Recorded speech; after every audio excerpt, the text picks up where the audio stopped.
السلام عليكم ورحمة الله وبركاته أصحابتك وحرين جنالك مركز السود وهذا أدي هذا ومحسنتين وقال كان وحن ربا إن ندكنا وذاقه ورئيسي أن لا يلنا يو سعيد محمد وأهنين موادن مريكنا أصلحنا الصومالية كسو جيدة وإذا ماذا آيس أي منيابلس كده حستاجيا معلمة إسنين تاهيد وحنقنا هاي آيس كده واد مدبل إن هذا هو القلب بلارنا كوضان مقالوين كمتانا هاي سين بول إي منيابلس isla markaana dadka wadooyinka maraya ay istaajinayaan mararka qaar oo ay sharcigooda weydiinayaan haddaba wada hadal ayaa dhex maray Saciid Maxamed iyo ciidamada ICE markii ay istaajiyeen waxaana uu u diiday in xitaa leesankiisa uu tusiyo iska badaa in uu sharcigiisa tusiyo intaan wareysiga aan Saciid la yeeshay aanan u guda gelin bal marka hore ila daawada isniintii maxaa dhex maray Saciid iyo ciidamada ICE markii ay istaajiyeen. You have your driver's license? Yes, I do. All right. But what is the Let me purpose? please see your driver's license. What is the purpose you stopped me for?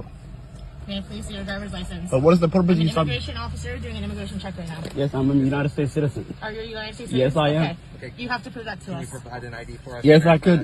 Okay. But what is the purpose you guys stopped me for? Because I look like Somalian? No, it's not because of your No. looks. It has nothing to do with your looks, sir. What is it? So you have your driver's license? Yes, I do. Okay, the sooner you give us your driver's license, the sooner you could be on Now your I can way. give you my United States citizen. Okay. As soon as So- you prove that you're United States citizens, we'll send you on your way. So what is the reason why you guys stopped me? There's a reason it has to be Right. you stopped me for. And it has something to do with the vehicle possibly being Cameras on ties your left. to Cameras. What is it? individuals that are not here in the United States legally. So can you just verify your... Individually? Huh? What did you say? That's individually on the car? Because this car is registered under my name. And what is your name, sir? I don't have to tell you that. Yeah, actually, What is your name? you have to Yes, identify but yourself. I have to identify Okay, myself that's all right we there. need. That's all we need. But what is the reason why you guys stopped me? You're harassing people. Is USC. I'm a United States citizen. Okay, see it? Now you don't need to see it. I need to identify who you are.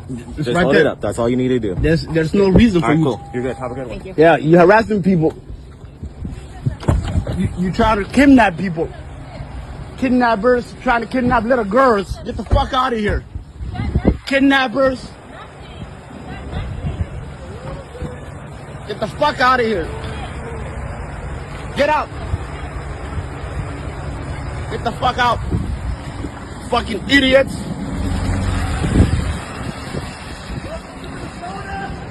laakiin hadda qadka telefoonka ayuu ku jiraa bal waxaan rabaa inaan weydiiyo sida maalnimadii isniinta ay wax u dhaceen waa maasantahay waa dhawahay aad iyo aad baa maasantahay daawayaashaadana waa salaamayaa waxay ahayd adigu 10 barkii subaxnimo meelahaas ay ahayd 11 subaxnimo shaqada gelayay anigoo shaqada u sii dhow oo ilaa iyo 1 block u jira shaqada ayaa waxaan soo istaagay traffic light traffic light markaan soo istaagay ayaa waxaan arkay baabuurkan muraadaha madowga expeditionka iga dambeeya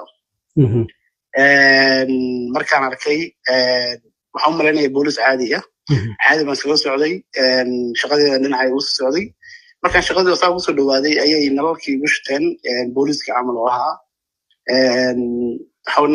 ilaa markaa waxaan u haystay inay yihiin boolis marka gabar baa kasoo degtay keligeeda markii hore oo maaskii waxba aan xidhnayn markay agtay soo istaagtay ayay ID-gay weydiisay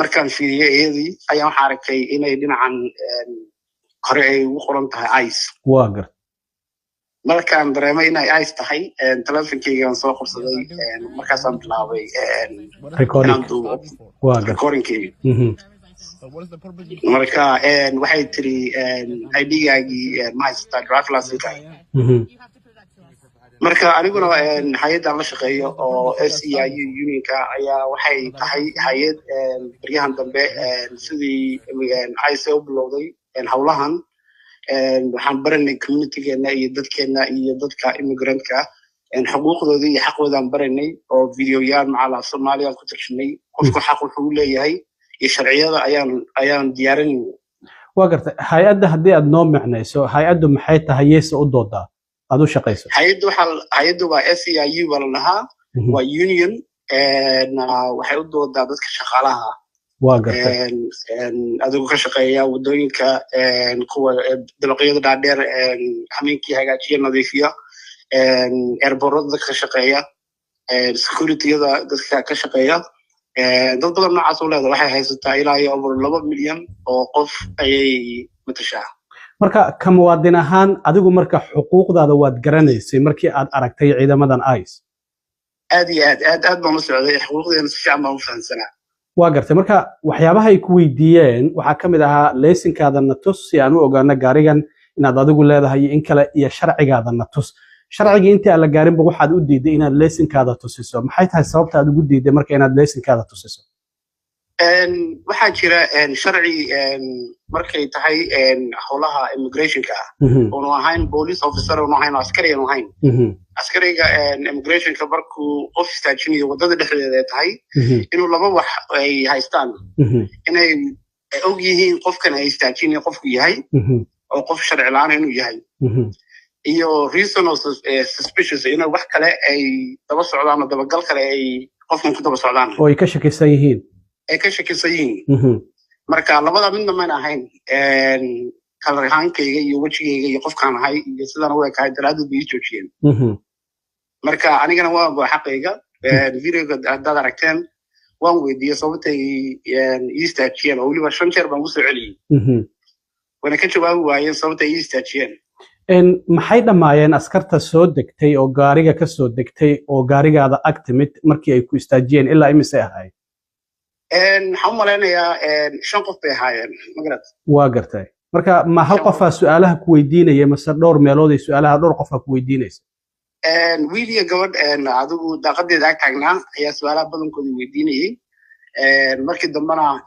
yar adigu madowga oo black american oo malayna u ahaa ayaa dhinac kale kasoo istaagay kaasaa isaga weydiiyey kaasuna qofkaan tusay marka aad la hadlaysay daaqada gaarigaada ma wada dejisay mise qayb ka mid ah ayaa dejisay si aad isku maqashaan maya anigu cabsid kolley isma dhahayno dee wax sharci darraa iyo wax qalada manaan samayn waa ogaa marka daaqadeeda all the way way ii dejisnay waa gartay marka sharcigii waad u diiday sidoo kale waxaad tiri muwaadin maraykanaan ahay waxyaabahay ku weydiiyeen waxaa ka mid ahaayoo kale xageed ku dhalatay marka su-aalahaasoo kale markii aad maqashay maxaad dareentay wallahi kolley maxaa la dhahaa sharciga waxyaalaha uu qofka u banaynayo maxaa la dhahaa waxaa ka mid ah inaynan qofka aynan weydiin karin waxyaalahaas oo kale ma garatay marka videoyaasha adigu kolley ID-gaaga keen markaan ku yidhi American citizen baan ahay ayay 3 ka mid ah ay dib iskaga noqdeen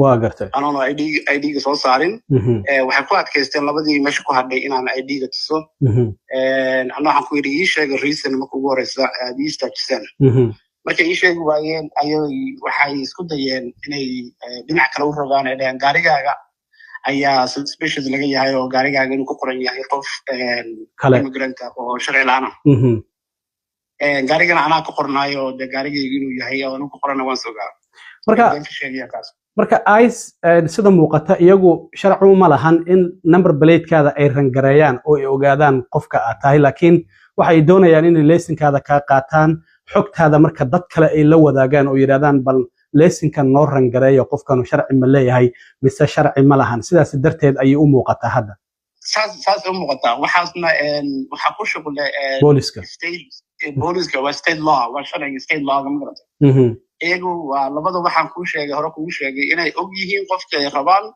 iyo inay waxyaale ay u daba socdaan qofkani uu jiro laakiin qof wadadaas ka maraya qof kastaba hadday istaajin lahaayeen ha laakiin qof midabkiisa iyo kalarkiisa daraaddi loo istaajiyo arrin waxay ahayd dhacdo aad foorxan oo xadgudub ah shalay waxaa jirtay sidoo kale shir jaraa'id oo gudoomiyaha gobolka Tim Wallis maayarka Minneapolis Jacob Frey iyo sidoo kalena maayarka St Paul Melbourne Carter ay wada qabteen oo qaar ka mid ah qaybaha kala duwan ee bulshadana ay ka qayb galeen waa lagugu yeeray ma wada hadasheen laba maayarka Minneapolis iyo sidoo kale gudoomiyaha gobolka maxay ku yiraahdeen waan wada hadalay shir jaraa'id uu dhamaaday kabacdi baan wada hadalay waxay ii sheegeen in aad iyo aad ugu xun yihiin dhacdadii dhacday ayna arkeen videoyaasha arrinkaasna aad ugu xun yihiin ay ku tala jiraan in statekan iyo dadka muwaadiniinta Mareykanka nabadgelyadooda iyo safety-gooda si loogu shaqayn lahaa waxyaalahan kale say ugu dhicin sidoo kale waxaad ii sheegtay qareenada ururka aad u shaqayso xuquuqda shaqaalaha u doodo